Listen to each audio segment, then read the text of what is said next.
big along the 1,000-kilometer front line.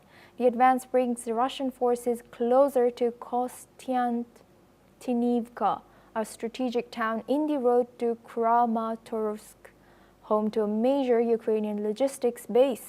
Ukrainian officials have not confirmed the loss of the villages, reporting instead that their troops stopped a Russian advance and recaptured Zelony Gai. New attacks on the village are ongoing. Now for this discussion, we're joined by Mark Sutherland. He's a geopolitical analyst, joins us live from London. Thank you, Mark, for joining us again. Good to see you.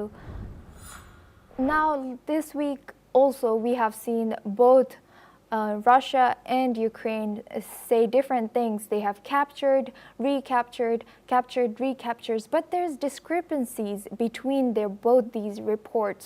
So given these conflicting reports from both, how does this information warfare play a role in shaping our perceptions? Sima, good to see you. Good to join you again. It plays a huge effect, of course, because propaganda is everything. Propaganda is total and utter warfare. It is that tool that people use on both sides to then promote, of course, their particular cause and to justify actions, and also to then seek to weaken their enemies' interpretation of what's going on. Assume bluntly, as we are waiting for, even like Reuters, for argument's sake, is saying we're waiting to confirm what the Russians have said. We're waiting potentially to confirm maybe what the Ukrainians have said. All we do know that on the ground, when reports are coming out or they're laid out before us to say they've captured this village, they've captured that village, they've taken this village back that they lost, all that we know, I begin to assume from that, is the intensity of it. We're also very aware of, for argument's sake, of Russian losses. It's, in many ways, I sort of get a bit bored with saying it, but it's very, very important because it's profoundly complex. And I shouldn't say I get bored with saying it, because this is so important, because it's involving people's lives, and we want this war to stop. J.D. Vance has just said that if it stops, then America is turning around and saying, well, our commitment to then backing up Ukraine with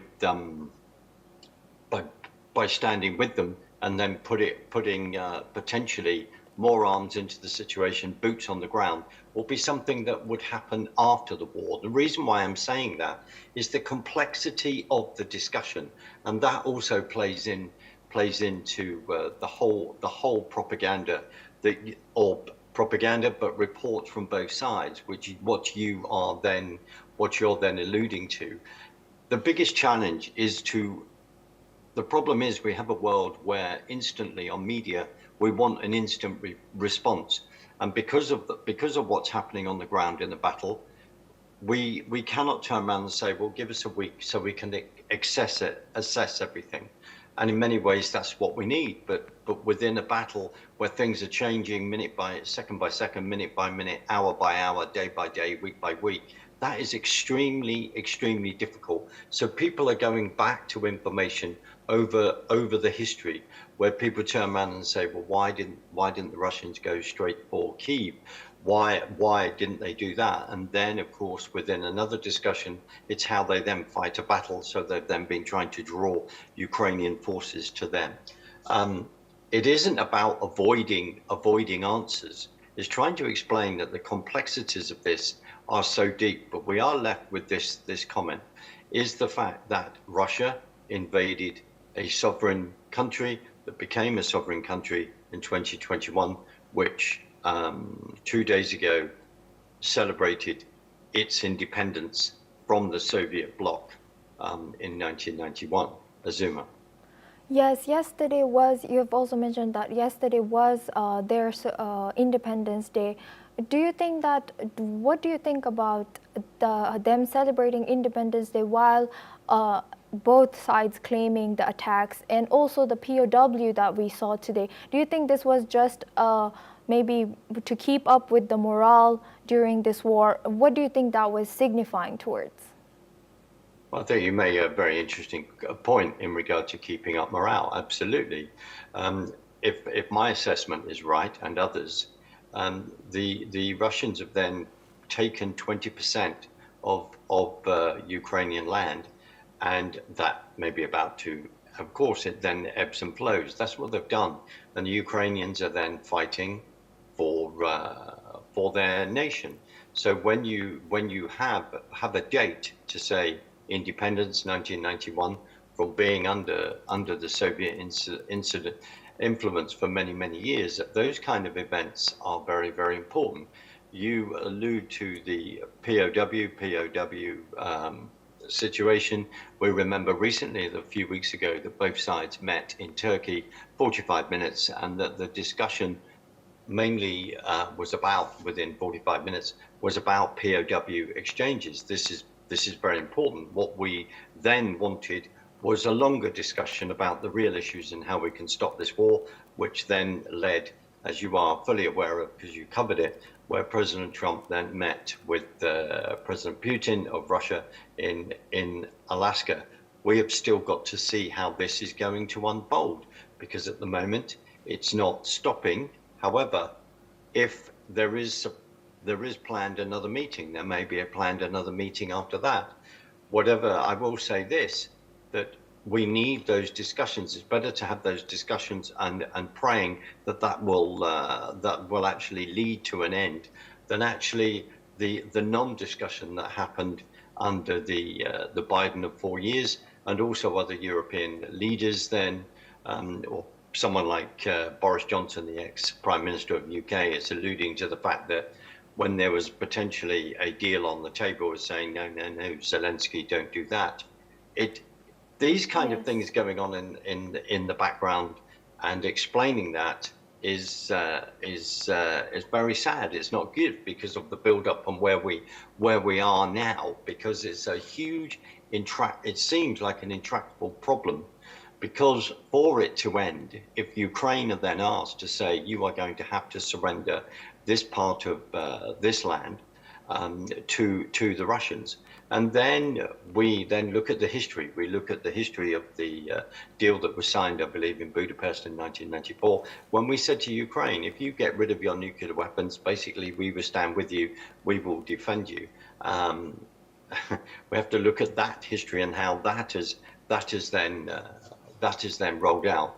But assuming, coming back to your point, celebrating Independence Day, then people saying for morale, to then say that your country is worth fighting for, etc., with all that history. And Ukraine has a very complex history, and Ukraine has always been seen as the breadbasket, Ukraine, by producing grain of Europe. So there are a lot of factors at play here, but we all of us, including myself and my own country, we all want to be patriotic. We all want to raise our own flags and say we have a long list of history, culture, and everyone around the world needs to be able to celebrate their own nation state, even if others believe in mass globalization and getting rid of those nation states, which is a subject for another day.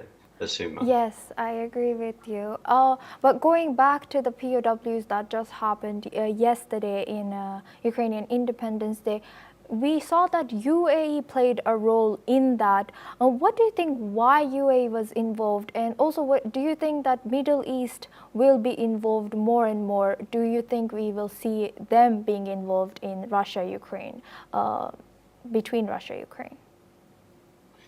It's a very interesting comment, and in many ways, if I'm honest, I'm not fully sure why are they then involved? Because if we look to then other regions beyond that, the Soviet bloc down on the south, when we're looking at in the past Azerbaijan and all the rest, we look at the tensions there within that region, within Turkey, within Iran as well. It's complex because it does come down to people groups. I am in many ways, if people are facilitating, helping to facilitate discussions, that's a good thing. But for the rest of us, we have to then look what is behind that. Why are these people? Why are people doing that on a regular basis? That's what's very, very important, especially when, you know, it involves. I'm not saying in this case, but the whole geopolitically of gas, oil pipelines, where things are going, the fact that the Russian economy is so dependent on these. What I'm trying to explain is the complexities of this and how so many things are joined together that many of us are not aware of, and we have to get to the bottom of that. But to understand it, to understand why countries then pivot in the direction of what they feel is going to favor them and their development, and then moving forward. But as I would say, is anyone who wants to facilitate peace, ending things, that is a good thing. But there's also to be wary of what is their motivation and why they wish to do that.